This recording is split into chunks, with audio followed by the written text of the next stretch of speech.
Personne n, kéké ça va bien se passer. Oui. Peut-être jeudi 1er février. L'agricultrice Amélie Rebière qui est aussi la vice-présidente du syndicat Coordination Rurale était invitée sur le plateau de Morandini sur CNews alors qu'elle commentait les images en direct de Bruxelles où plusieurs centaines d'agriculteurs se sont rassemblés face au Parlement européen. Amélie Rebière a littéralement craqué en évoquant sa situation et celle de nombreux âgés culteurs. On l'écoute en fait la population que vous voyez dans la rue. Tout de suite c'est une population, c'est pas une population qui demande la semaine des 4 jours, qui demande des RTT supplémentaires. On demande juste de pouvoir vivre de notre métier et de pouvoir transmettre en fait notre héritage à nos enfants. Moi j'ai un gamin qui est en seconde qui veut reprendre l'exploitation agricole. Je sais pas quel avenir on peut lui laisser quoi. Enfin je veux dire, je vous le dis avec émotion parce que c'est un héritage qu'on a, on peut pas le transmettre, on peut plus le transmettre.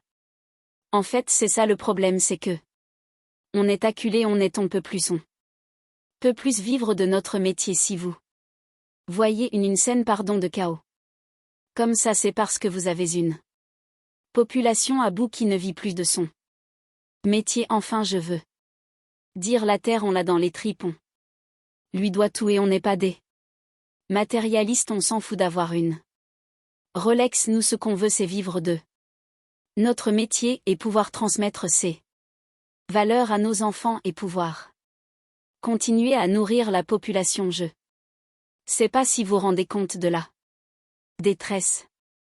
Ces détresses on la voit, on la sent. Vous lui dites quoi, votre fils qui veut reprendre l'exploitation, mais qu'il faut qu'il fasse autre chose, qu'il faut qu'il fasse autre chose. Pourquoi il va bosser 80 et par semaine pour gagner 500 € par mois? On déclare 11 000 € à deux. Avec mon mari on est heureux de nourrir la France, on est fiers, mais seulement on a l'impression qu'on veut plus de nous.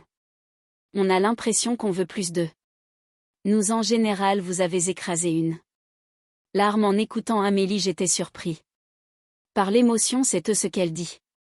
Là c'est quelque chose que l'on ressent quand on est français quoi. Comme disait Sully, le ministre d'Enria.